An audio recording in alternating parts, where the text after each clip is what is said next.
This is Local Edition. I'm Brad Pomerance. We're in San Diego today, and we are joined by Mike Diaz. He is a member of the Chula Vista City Council. And just to remind our viewers, Chula Vista essentially on the border of the United States and Mexico.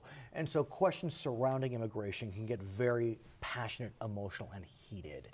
And recently, your city council looked at the question of, I guess I'll call it sanctuary city status.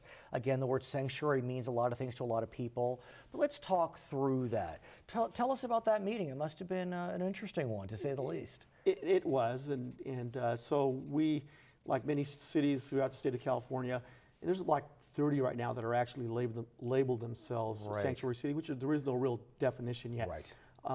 And so we brought that on and said, let's talk about it. And this council did not approve to be a sanctuary city or a welcoming city. What we did is we said, hey, we have some great policies in the city of Chula Vista. Right. We understand the issues. We are sensitive to immigration, and so what we did is we just kind of codified what we currently practice, and that basically is that we don't ask we don't ask about immigration status. Okay. That really doesn't happen until they get to the county sheriffs. I'm so glad you brought that up because, look, you were a firefighter, still are or were? I retired. Okay, so yeah, you know from what you speak when it comes to law enforcement, and there's all this focus on sanctuary cities, but the reality is it's the county that really deals with the criminals that are of concern to the federal administration. I mean, cities, maybe they deal with misdemeanors, but it's city or county that's going to deal with the criminals that people want out. Basically, the cities are the ones that go out and deal with the criminal element, and then we kind of just deliver them to be processed. Literally deliver. You know, exactly. And so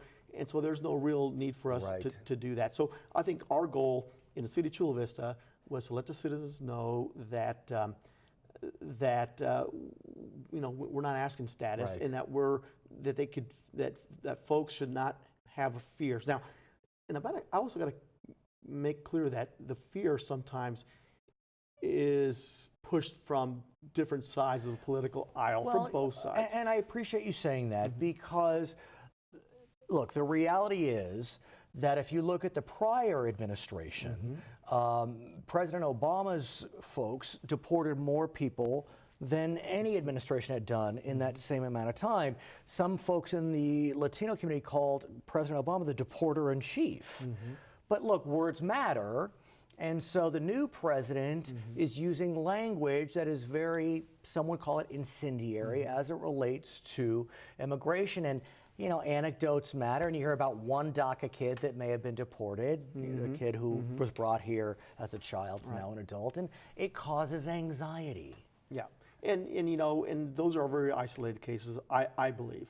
But so what we're doing in Chula Vista is just letting people know what our position is on that, how we deal with folks, and letting them know that, look, in Chula Vista, it's very simple.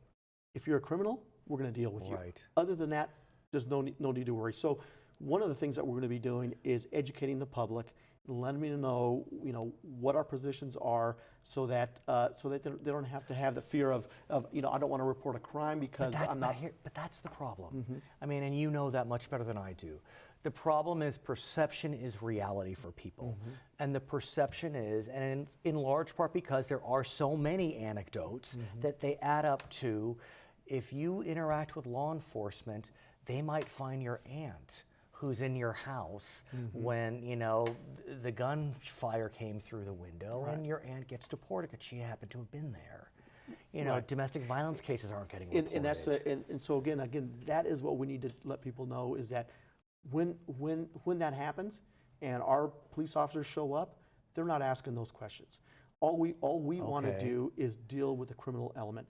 And so if you're a criminal, we will deal with you, we will process you, and then what happens at the county level happens at the county level. So I think that's the gist of what we're doing. And you're right, it's going to take a tremendous amount of effort to educate the public, let them know. And our Chief Kennedy, is out there every day meeting with different groups, letting them know exactly what our position is. I need to dig deeper with you because you are in Chula Vista. I mean, you can't get much closer to the Mexican border.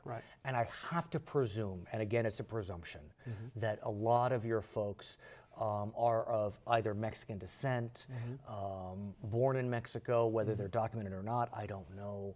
And so when you walk the streets, which you do, I know you're very active in your city. I mean, is there a palpable fear out there? You know what?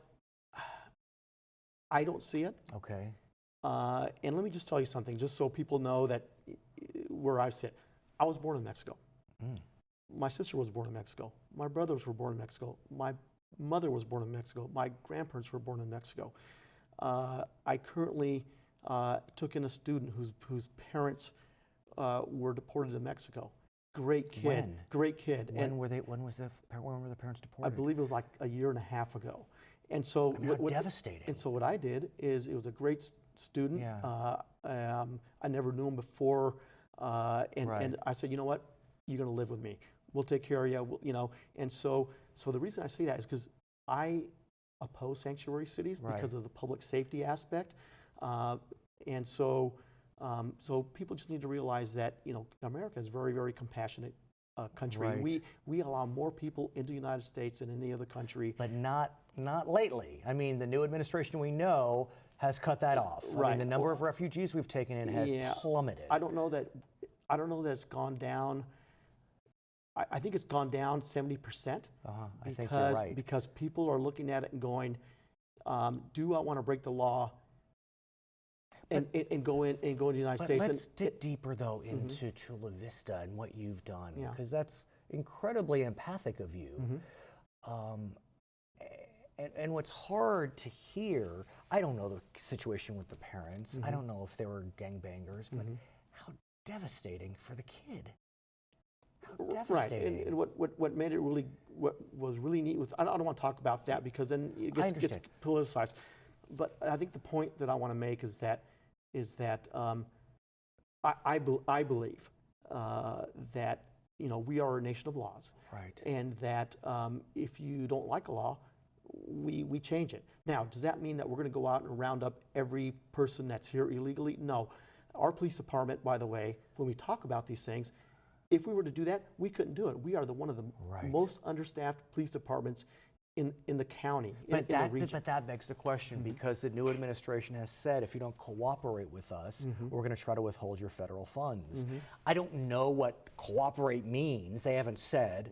We know the courts have enjoined a lot of that behavior. I think that what that means is if you have a detainer request for detainer, and you do not honor that, you do not hold that individual 48 hours for ICE, then we have an issue. But the court has said you can't do that. I mean, we know that they've got to be held, they've got to be taken upon exit. You can't hold them beyond their term. That's correct. And that's what happened out of the Oregon case. It's just so hard, and you know this. I mean, like you said, you were born in Mexico, so I presume that you understand the complexity of these issues.